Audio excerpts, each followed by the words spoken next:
नमस्कार, आप देख रहे हैं न्यूज़ पीआर। रिया सिन्हा आपके साथ है। पप्पू यादव फाइनली बाहर आ चुके हैं पूरे 5 महीने के बाद। कोर्ट ने उन्हें बाइज्जत बरी कर दिया है 32 साल के पुराने किडनैपिंग केस को लेकर। अब इसको लेकर ये कयास लगाए जा रहे हैं कि कहीं ना कहीं पप्पू यादव उपचुनाव लड़ सकते हैं विधानसभा का।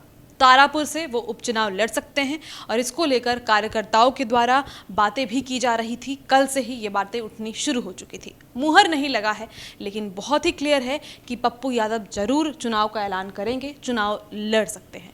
लेकिन सवाल ये उठता है कि आखिर उपचुनाव के ठीक पहले पप्पू यादव को रिहा कैसे कर दिया गया, क्योंकि इस केस में इतने दिनों से उन्हें खींचा जा रहा था। कई बार वो पेश हुए, लेकिन कभी रिहा नहीं किया गया। और आज चूंकि महागठबंधन की तरफ से ऐलान हो गया, इसके अलावा बाकी ऐलान हो गया कि अब उपचुनाव होना है, तो पप्पू यादव को रिहा कर दिया गया।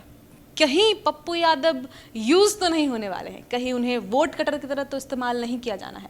ये तमाम सवाल जो हैं उठ रहे हैं और आरोप लग रहे हैं। तो क्या है सर ये मामला? पूरे मामले को समझने के लिए सबसे बड़ी चर्चा उठी तारापुर सीट को लेकर के ही, क्योंकि कल से जो चर्चाएं थी कि जाप सुप्रीमो पप्पू यादव चुनाव अगर लड़ेंगे तो तारापुर से लड़ेंगे, लेकिन तारापुर से लड़ेंगे तो वहाँ का चुनावी समीकरण क्या है, जातीय समीकरण क्या है, उन सारी चीज़ों को गौर करना पड़ेगा। दूसरी बात यह है कि आपने जो सवाल खड़े किए कि चुनाव से ठीक पहले कैसे उन्हें जो है रिहा कर दिया गया, क्योंकि ये बातें इसलिए प्रासंगिक भी हो जाती हैं। जब पप्पू यादव जेल गए थे, उन्होंने बीजेपी और नीतीश कुमार पर आरोप लगाया था, क्योंकि उस वक्त उन्होंने रूडी के एम्बुलेंस का खुलासा किया था।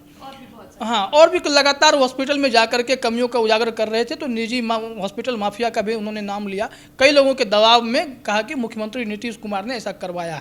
जब वो आरोप लग सकता है तो यह भी आरोप लगने लगा है कि चुनाव से ठीक पहले पप्पू यादव को रिहा भी कर दिया गया। इससे पहले जमानत पे जमानत खारिज होते जा रहा था और अचानक से उन्हें रिहा किया जाता है कि अब आप उतरिए चुनावी मैदान में। किसको फायदा पहुंचाना है, किसको नुकसान पहुंचाना है, यह सबसे बड़ी बात है। अब जरा आप ये देखिए कि महागठबंधन ने क्लियर कर दिया कि कांग्रेस को हम कहीं से टिकट नहीं देंगे।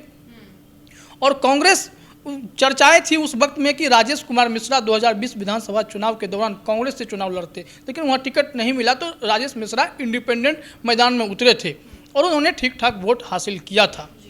तो ऐसे में क्या करना है, प्लानिंग देखिए। राजद कांग्रेस का गठबंधन रहता है तो अमूमन अगर ये दोनों ताकतें मिलेंगी तो जदयू पर भारी पड़ सकती हैं।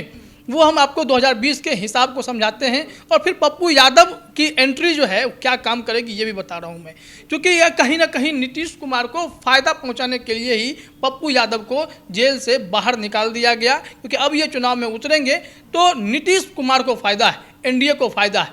मेरे पास जो चुनावी आंकड़े हैं वो कहते हैं कि जेडीयू के जब मेवालाल जिंदा थे, जो चुनाव लड़े थे, तो 64,000 से ऊपर वोट उन्हें मिला और आरजेडी के दिव्या प्रकाश यानी जयप्रकाश नारायण यादव की बेटी को 57,000 से अधिक वोट मिले। अब गौर ये कीजिए कि जो राजेश मिश्रा थे उन्हें 10,000 वोट मिला था इंडिपेंडेंट। तो 10,446 वोट पाने वालों के साथ अगर इनको आप जोड़ देंगे आरजेडी को, तो आरजेडी की जीत तय है। यानी कि वहाँ के अगर ये दोनों वोटर मिल जाए तो जीत तय है। तो सबसे पौबारा की बात एनडीए के लिए यह हो गई कि आरजेडी ने कांग्रेस को किनारा कर दिया। 10,000 से 12,000 वोट उनके इधर से उधर ऐसे ही निकल गए, खत्म हो गए। वहाँ पे आप देख लीजिए। उसके बाद हम बात कर लेते हैं पप्पू यादव ने क्या कहा था कि अगर कांग्रेस को अलग कर दिया जाता है महागठबंधन से तो हम उनके साथ खड़े हो जाएंगे, उनके साथ चुनाव लड़ने के लिए उतर जाएंगे। ऐसे में कांग्रेस अगर राजेश मिश्रा को या फिर पप्पू यादव खुद मैदान में उतरते हैं, कांग्रेस उन्हें सपोर्ट करती है, तो दोनों का वोट मिलकर के वोट कम जेडीयू का नहीं होगा, वोट कम होगा आरजेडी का। तो ऐसे में आरजेडी के उम्मीदवार जो अरुण कुमार शाह जिन्हें टिकट दिया गया वो वहां पर कमजोर साबित हो जाएंगे। और यहाँ पे क्योंकि 10-12,000 वोट हम ये मानते हैं, और जो कर्मवीर भारती उस वक्त टिकट दिया गया था तो उन्हें तो वोट बहुत कम मिला कि 1100-1200 के आसपास वोट मिला था, लेकिन विधानसभा चुनाव में 1,000, 2,000, 5,000 वोट मायने रखता है, हार जीत के अंतर को वो दिखाता है। और इस बार हो सकता है इम्पैक्ट ज़्यादा हो, क्योंकि इस बार लोगों को भी समझ में आया कि हमें वोट किन्हें करना है जो असली में काम करते हैं। और पप्पू यादव ने कोविड के टाइम पे, उसके बाद जैसे जैसे उन्होंने बातों को उजागर किया, ऑक्सीजन की कई कमियों को हटाया, जो इंजेक्शन की कमी हो रही थी, इन सभी चीज़ों को लेकर वो थोड़े से आगे भी आए थे। तो इस बार हो सकता है कि लोगों का वोट और सिंपैथी दोनों उनके साथ। देखिए, लोगों का वोट और सिंपैथी जो मिलता है वो थोड़ा सा आपको सोशल मीडिया पे अधिक दिखेगा, लेकिन जब जनाधार की बात होने लगती है, जब वोट की बात होने लगती है, तो पता नहीं जनता को क्या होता है। उस वक्त फिर नीतीश कुमार ही नज़र आते हैं उस सीट पे, खास करके तारापुर में अगर आप देख लेंगे या कुशेश्वर स्थान में देख लेंगे, दोनों इनकी सीट है। तो ऐसे में पप्पू यादव वहाँ अगर चुनाव लड़ेंगे भी तो जीत में तब्दील कांग्रेस को नहीं कर सकते या खुद को नहीं कर सकते, वोट कट कर सकते। वोट काटेंगे, वोट काट करके वह जदयू के हाथ को मजबूत करेंगे। तो कहीं ना कहीं नीतीश कुमार को जिताने की एक कोशिश पप्पू यादव कर सकते हैं। शायद अगर अंदरूनी सूत्रों की माने तो यह एक करार के रूप में भी देखा जा सकता है कि पप्पू यादव अगर बाहर आए हैं तो नीतीश कुमार को कहीं ना कहीं फायदा पहुंचाने के लिए आए हैं, क्योंकि जो मैं आंकड़े देख पाता हूं, जो मैंने वोटों का आंकड़ा भी आपको बताया, ये पूरे आंकड़े बताते हैं कि अगर थोड़ा बहुत भी 19-20 हो जाए तो राजद को हारने से कोई नहीं रोक सकता है तारापुर में फिर से, क्योंकि उन्होंने जयप्रकाश नारायण यादव और उनकी बेटी दोनों को जो है किनारा कर दिया है, दोनों में से किसी को टिकट नहीं दिया। इन्होंने कोशिश की कि राजीव सिंह के खिलाफ, क्योंकि वो भी कुशवाहा हैं, तो अरुण शाह को दिया जाए। और तारापुर में जो टिकट, जो जातीय समीकरण है वो बताता है कि कोयरी कुर्मी का वोट वहाँ पर जो है वो अधिक है, और इसके साथ ही साथ यादव बहुल तो है, लेकिन ज़्यादातर समय में कोयरी जीतते रहे हैं। तो ये पूरा आप देख सकते हैं कुशवाहा का वोट आता है, ये सारा वोट है। लेकिन वहाँ पर जो निर्णायक भूमिका में है वो आपको मुस्लिम, ब्राह्मण, राजपूत भी हैं। ये 3 वोटर्स भी निर्णायक भूमिका में आते हैं। इनका भी जो कहते हैं ना, दही में दूध में जब जोरन पड़ता है तो वो जोरन जैसी स्थिति है। ये लोग अगर वहाँ पे जाते हैं तो थोड़ा सा मार्जिन बदल देते हैं। डिपेंड करता है कि यादव वोट पप्पू यादव को करेंगे या वो जाएंगे उनके साथ जाएंगे या राजद के साथ जाएंगे, इस पर डिपेंड करता है। ये पूरे समीकरण को देखिए तो पप्पू यादव की भूमिका जो है चुनाव जीतने की तो नहीं लगती है, लेकिन चुनाव में नीतीश कुमार को फायदा अधिक पहुँचाने की लगती है। और जो वोट की हम बात करते हैं, जो हमारे पास आंकड़े आए उसके हिसाब से जो दिखाया जा रहा है, टोटल उस विधानसभा सीट पर 3.1 लाख जो वोटर हैं, जिसमें से 1.6 लाख के आसपास पुरुष हैं और 1.4 के आसपास फीमेल हैं, और 9 ट्रांसजेंडर भी हैं वहाँ पे वोट करने वाले। तो ऐसी पूरी परिस्थिति है, पूरा समीकरण है। इसमें यह देखा जा रहा है कि पूरे इतिहास को भी उल्टा कर देखा जाए तो यहाँ करीब 17 बार विधानसभा चुनाव हुए और 17 बार में 5 बार कांग्रेस का जीत है, जो आरजेडी की 3 बार है, जेडीयू का 2 बार है। तो इस तरह से बाकी अन्य दल जो जीतते रहे हैं, छोटे छोटे दल थे जब पुराने समय में, जो दल थे जब अब खत्म हो गए, विलय हो गए, ऐसे दल भी वहाँ पर चाहे निर्दलीय चुनाव जीतते रहे।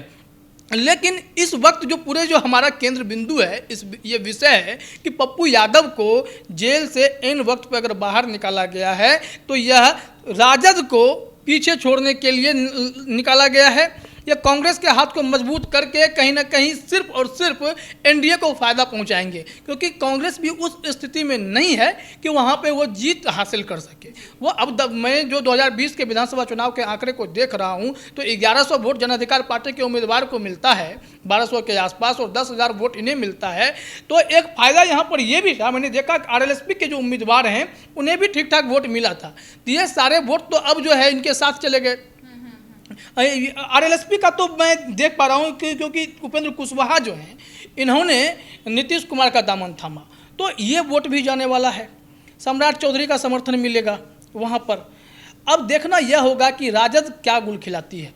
पप्पू यादव से बचना है, पप्पू यादव जो वोटों का नुकसान करेंगे उसकी भरपाई कैसे होगी, तो उसकी भरपाई करने के लिए आप दिमाग लगा सकते हैं, लोजपा का दामन थाम सकते हैं, क्योंकि लोजपा को भी ठीक वोट मिला था, 11,000 के आसपास वोट लोजपा को मिला था। अगर चिराग पासवान तेजस्वी यादव को समर्थन दे दें और वहाँ से जो मीना देवी खड़ी हुई थी वो जाकर के चुनाव प्रचार करें, वह तेजस्वी यादव को साथ दें, तो ऐसे परिस्थिति में राजद के उम्मीदवार के हाथ मजबूत होंगे। क्योंकि यह कहीं ना कहीं बात जो है एनडीए भी सोच रही होगी कि हमें नुकसान कौन दे सकता है। नुकसान कांग्रेस से होना था तो कांग्रेस ने रास्ता बना दिया कि हम नुकसान करेंगे, राजद का उम्मीदवार उतारने जा रही है कांग्रेस, एक नुकसान। दूसरा नुकसान कौन दे सकता है, अगर पप्पू यादव उतर गए तो वो दूसरा नुकसान, दोनों मिलकर भी उतरे तो भी वोट जो है कहीं ना कहीं राजद का ही कटने वाला है। तो भरपाई कैसे होगी राजद की, तो इसके लिए आप लोजपा के उम्मीदवार से बात कीजिए कि उनके जो 10-12 हज़ार वोटर हैं वो साथ दें, क्योंकि आरएलएसपी तो अभी नीतीश कुमार के साथ है।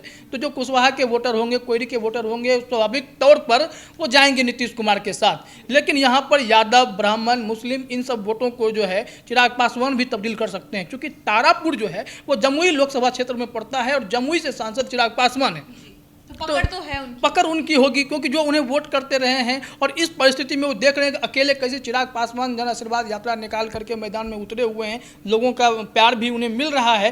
तो ऐसे सिचुएशंस में यह लगता है कि पप्पू यादव अगर कोई फैसला लेंगे तो नीतीश कुमार को फायदा पहुंचाने के लिए, लेकिन आरजेडी भी डैमेज कंट्रोल करने के लिए जो तैयारी करेगी वो भी अन्य दलों के साथ जो है विकल्प करके करना पड़ेगा। बजावते यह कि कोई अपने मन से चुनाव मैदान में उपचुनावी नॉमिनेशन न कर दें। खैर, तो हम लोग तो चुनाव आयोग की वेबसाइट पे देख ही लेंगे कि कौन इसमें एफिडेविट फाइल कर रहा है, कौन चुनाव में नॉमिनेशन करने जा रहा है, क्योंकि जितने उम्मीदवार होंगे नुकसान कहीं ना कहीं आरजेडी को होने वाला है। ये फैसला वैसे भी 30 अक्टूबर को हो जाएगा कि कौन क्या कुछ करेगा, लेकिन फिलहाल समीकरण तो करना ही है और चीज़ों को तो बताना ही है। तो एनालिसिस में आपने देखा किस प्रकार से फिलहाल दोनों तरफ शंकाएं बरकरार है जब तक किसी की तरफ से ऐलान नहीं हो जाता। अगर पप्पू यादव ऐलान कर देते हैं तो फिर एनडीए को फायदा हो सकता है, जो कि सर ने क्लियर कर दिया।